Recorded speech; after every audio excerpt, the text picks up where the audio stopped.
Welcome to మా తులసి పూజ home logs. అందరూ ఎలా ఉన్నారండి? నేనైతే చాలా బాగున్నాను. ఈరోజు రెసిపీ ఏంటంటే చేపల పులుసు. ఈ చేపల పులుసు మా అమ్మమ్మ స్టైల్లో ఎలా చేసుకోవాలో చూపించబోతున్నాను.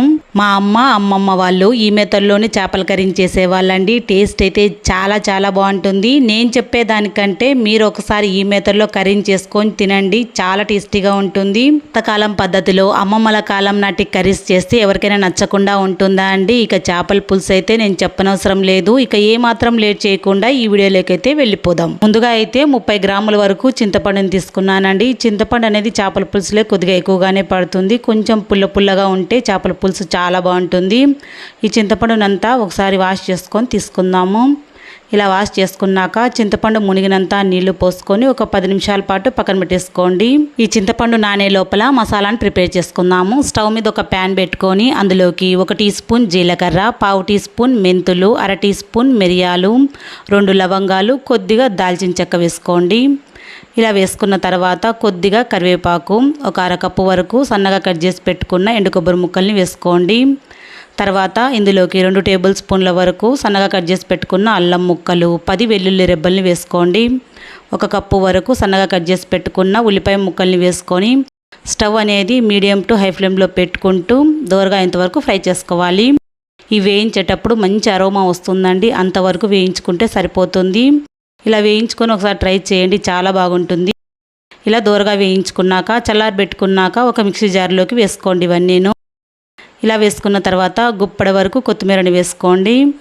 ఇలా వేసుకొని 1/2 కప్పు నీళ్లు పోసుకోండి. ఇలా పోసుకొని మిక్సీ జార్ మూత పెట్టుకొని మెత్తగా గ్రైండ్ చేసుకోండి. మా అమ్మమ్మ వాళ్ళైతే రోట్లో దంచి చేసేవాళ్ళండి. మీరు కావాలంటే రోట్లో దంచుకొనైనా చేసుకోవచ్చు. ఈ లోపల మనం చింతపండు కూడా నానిపోయిందండి. నానిపోయిన చింతపండునంతా ఇలా మ్యాష్ చేసుకోవాలి. ఇలా మ్యాష్ చేసుకుంటూ చింతపండు రసాన్నంతా పిండుకుంటూ మరొక గిన్నెలోకి అంతా కూడా ఇలా పిండుకోవాలి. చింతపండులోకి కొద్దిగా నీళ్లు పోస్తూ కావలసిన చింతపండు రసాన్నంతా కూడా ఇలా పిండుకోవాలి. మనకు ఎంతైతే చేపల పులుసు లేక అవసరం పడుతుందో చూసుకొని ఇలా పిండుకుంటే సరిపోతుంది. నేనైతే 3 కేజీల చేపల కర్రీలోకి ఎంతైతే పులుపు అవసరం పడుతుందో అంత మాత్రం పిండుకున్నానండి. ఇంతైతే పిండుకున్నాను. ఇలా పిండుకున్న చింతపండు రసంలోకి గ్రైండ్ చేసి పెట్టుకున్న మసాలా పేస్ట్ ఉంది కదండి, అదంతా వేసుకోండి. కావలసినన్ని నీళ్లు పోసుకోవాలి. 3 కప్పుల వరకు నీళ్లు పోసుకున్నానండి. రుచికి తగినట్టుగా ఉప్పు, 1.5 టీ స్పూన్ల వరకు పసుపు, 2 టేబుల్ స్పూన్ల వరకు కారము. చేపల కర్రీలోకి కొద్దిగా కారం ఎక్కువగానే పడుతుందండి. 1 టేబుల్ స్పూన్ ధనియాల పొడి వేసుకొని ఇదంతా కలిసేట్టుగా బాగా కలుపుకోవాలి. మా అమ్మమ్మ వాళ్ళు ఇలాగే చేసేవాళ్ళండి. టేస్ట్ అయితే సూపర్గా వస్తుంది. ఇదంతా కలిసేట్టుగా బాగా కలుపుకోవాలి. ఇలా కలుపుకున్న ఈ రసాన్నంతా కూడా కాసేపు పక్కన పెట్టేసుకుందాము. ఇప్పుడు చేపల కర్రీ చేసుకోవడానికి స్టవ్ మీద ఒక వెడల్పాటి బాండి పెట్టుకొని అందులోకి 4-5 టేబుల్ స్పూన్ల వరకు ఆయిల్ వేసుకోండి. మా అమ్మమ్మ వాళ్ళైతే 1 టేబుల్ స్పూన్ ఆముదం కూడా వేసేవాళ్ళండి. నేనైతే వేయట్లేదు, మా అమ్మమ్మ వాళ్ళైతే వేసేవాళ్ళు.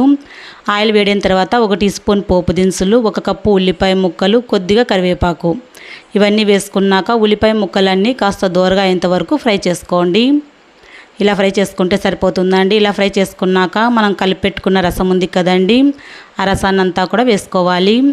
ఇలా వేసుకున్నాక ఇదంతా కలిసేట్టుగా బాగా కలుపుకొని మూత పెట్టుకొని ఒక 10 నిమిషాలు లేదంటే 15 నిమిషాల పాటు బాగా మరిగించాలి. చేపల కర్రీ టేస్ట్ మొత్తం ఈ రసం మరిగించడంలోనే ఉంటుందండి. మరుగుతూ ఉంటుంది ఈ రసము. ఈ లోపలైతే కనుక 3 కేజీల చేప ముక్కలు తీసుకున్నానండి. శుభ్రంగా ఒక 5-6 సార్లు వాష్ చేసుకోవాలి. ఇవి ఏం చేపలు అంటారో నాకు తెలియదండి, నార్మల్ చేపలే ఇవన్నీను. చేప ముక్కలన్నిటిని రాగి పిండి సాల్ట్తో బాగా వాష్ చేసుకోవాలండి 5-6 సార్లు. మా అమ్మమ్మ వాళ్ళు కూడా ఇలాగే వాష్ చేసేవాళ్ళు. ఇవన్నీ చేప ముక్కలన్నీ పక్కన పెట్టేసుకుందాము. ఒక 15 నిమిషాల పాటు మరిగించానండి ఈ రసము. చూడండి, ఇలా మరిగించుకోవాలి. ఇలా మరిగించుకుంటేనే చేపల కర్రీ అయితే సూపర్ టేస్ట్ వస్తుంది. ఇలా మరిగించుకున్నాక ఒక 4-5 బెండకాయలని వేసుకోండి. మా అమ్మమ్మ వాళ్ళైతే వేసేవాళ్ళు కాదండి, కానీ నేను వేసి చూద్దామని వేశాను. టేస్ట్ చాలా బాగా వచ్చిందండి.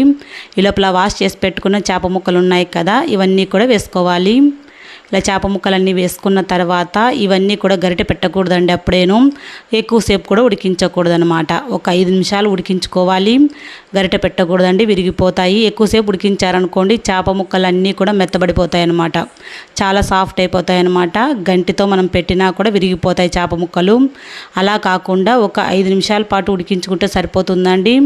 ఇలా ఉడికిస్తే ఎంతో టేస్టీ అయిన చేపల కర్రీ రెడీ అయిపోతుంది. చాలా చాలా టేస్టీగా వచ్చిందండి. ఒకసారి ఈ మెథడ్లో ట్రై చేయండి.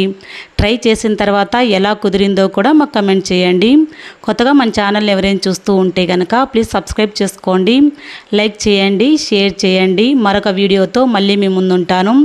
అంతవరకు సెలవు. Thanks for watching.